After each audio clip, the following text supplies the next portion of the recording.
سورت المزمل، بہت سے لوگ اس کو مزمل پڑھتے ہیں، تو یہ مزمل ہے، زا کے اوپر شد ہے، اور باب کون سا ہے؟ تفاعل، یعنی تزمل تھا اصل میں، اور اس سے متزمل تھا، اور تا زا میں زم ہو گئی تو مزمل ہو گیا۔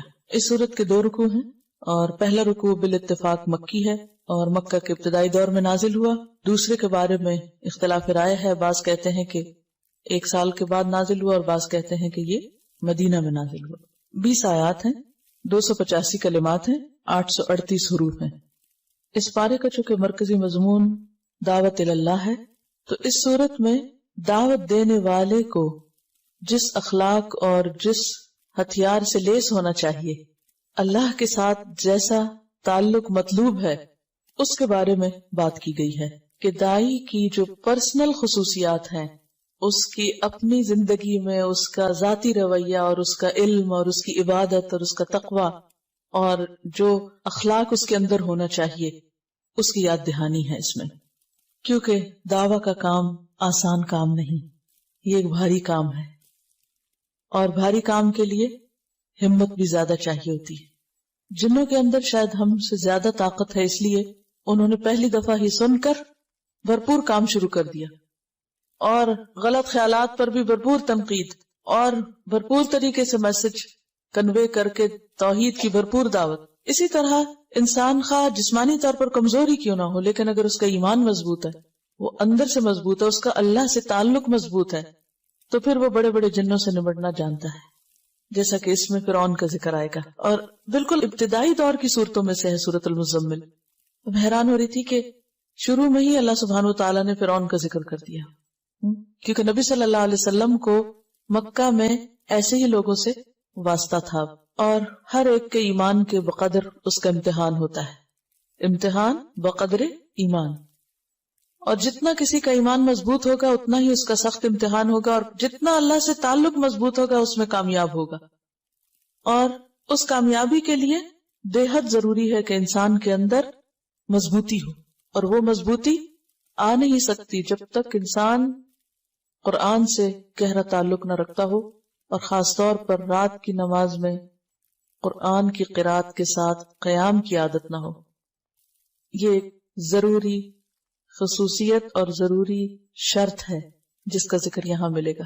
یا ایھا المزمل، یا ایھا، یا کیا ہے؟ حرف ندا، اور ایھو کا معنی ہوتا ہے کون سا یا جون سا، جس، کس کس، یعنی ایھو کا لفظ ان معنوں میں استعمال ہوتا ہے، یا کیا کیا، کون سا کیا، اور ہاں جو ہے یہ حرف تنبیہ ہے اور فصل کے لیے آتا ہے۔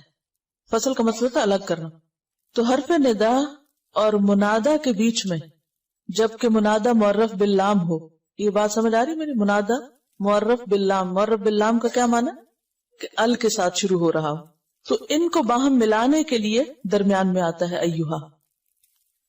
یا ایھا، اے وہ جو، المزمل، مزمل تزمل سے، باب تفاعل، اور اصل میں تھا متزمل، متفاعل کے وزن پر، تا کو زا میں مدغم کر دیا گیا، اور روٹ اس کا کیا ہے؟ زا ما لا، زا میم لام، اور تزمل کا معنی ہوتا ہے اپنے اوپر چادر یا کوئی کپڑا لپیٹنا۔ خطاب ہے نبی صلی اللہ علیہ وسلم سے، یا ایھا المزمل، اے کپڑے میں لپٹنے والے، اے چادر یا کمبل لپیٹنے والے۔ آپ کو مزمل سے کیوں خطاب کیا گیا؟ اس کی ایک وجہ تو یہ بیان کی جاتی ہے کہ نبی صلی اللہ علیہ وسلم نے جب پہلی مرتبہ جبریل علیہ السلام کو دیکھا تو آپ کے اوپر ایک بہت دہشت تھی اور خوف تھا اور لرزہ طاری تھا۔ آپ گھر پہ تشریف لائے اور حضرت خدیجہ سے کہا، زملونی زملونی، مجھے کمبل اڑھا دو، کمبل اڑھا دو، یعنی ایک طرح سے پروٹیکشن کے لیے اور اپنے آپ کو سمیٹنے کے لیے۔ اور یہ تو چونکہ نقطہ آغاز تھا، اس کے بعد ابھی مزید آپ پر ذمہ داری ڈالی جانا تھی، لہذا آئندہ جب آپ کو پکارا گیا تو اس نام سے پکارا گیا، اے کپڑا لپیٹنے والے۔ اور عربوں میں دستور یہ ہوتا ہے کہ جب کسی کو خطاب کیا جاتا ہے تو اس کے حال کا ذکر کر کے اس کو بلایا جاتا ہے، اور یہ ایک محبت کا انداز ہوتا ہے۔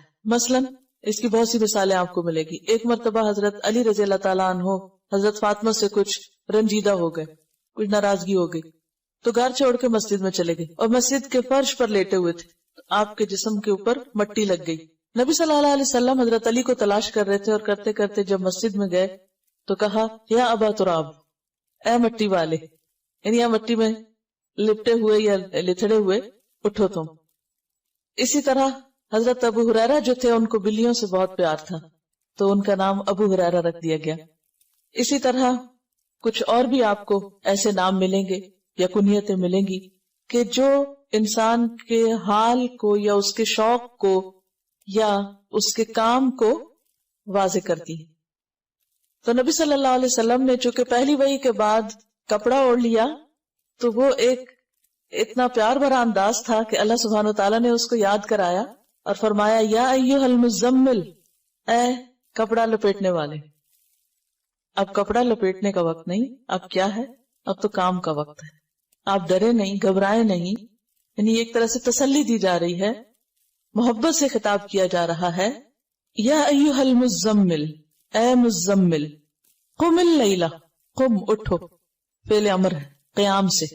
اور قیام کہتے ہیں بیٹھے یا لیٹے ہوئے آدمی کا اٹھ کھڑا ہونا یا چلتے چلتے کھڑے ہو جانا. یعنی کوئی بیٹھا ہوا ہے تو بیٹھنا چھوڑ کے اٹھ جائے، یا لیٹا ہوا تو اٹھ جائے، یا پھر چل رہا ہے تو کھڑا ہو جائے.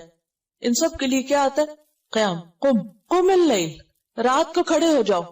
اب اس کا یہ مطلب تو نہیں کہ آپ نیند چھوڑ کے تو کھڑے رہا کرو، یہ عام کھڑا ہونا مراد نہیں ہے. یہاں قیام سے مراد نماز ہے، قیام اللیل ہے.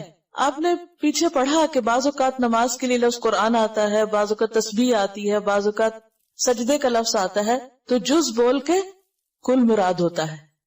اور یہاں پر قم، کھڑے ہو جاؤ سے مراد ایسے آئیڈیلی کھڑا ہونا نہیں بلکہ نماز میں کھڑے ہونا ہے. تو قم اللیل کا مطلب کیا ہوگا؟ اٹھو رات کے وقت اور اٹھ کر نماز پڑھو. اور اللیل سے مراد ساری رات ہے. لیکن اگلے حرف استثناء نے، حرف استثناء کون سا؟ اللہ نے واضح کر دیا کہ نہیں، پوری رات کا مراد نہیں ہے یہاں، بلکہ قلیلاً، تھوڑا، یعنی پوری سے کم، ساری نہیں. قم اللیل الا قلیلاً، رات کو قیام کرو یعنی نماز ادا کرو مگر تھوڑا. اب کتنا تھوڑا؟ نصفہ، اس کا آدھا، یعنی نصف اللیل، آدھی رات. او انقص منہ، یا کم کر لو اس میں سے بھی. کس میں سے؟ آدھی میں سے بھی.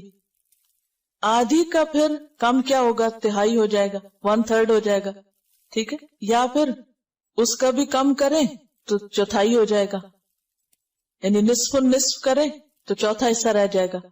یعنی ایک کا آدھا کریں، ایک کے 2 حصے کریں تو کیا ہوگا؟ نصف کریں تو آدھا کہلائے گا، اور نصف کو نصف کر دے تو چوتھائی ہو جائے گا، کوارٹر ہو جائے گا. او انقص منہ قلیلاً، تھوڑا سا. تو اس کا مطلب یہ ہے کہ بالکل آدھا نہیں کرنا بلکہ اس میں سے کچھ ہی کم کرنا ہے، یعنی تہائی رات.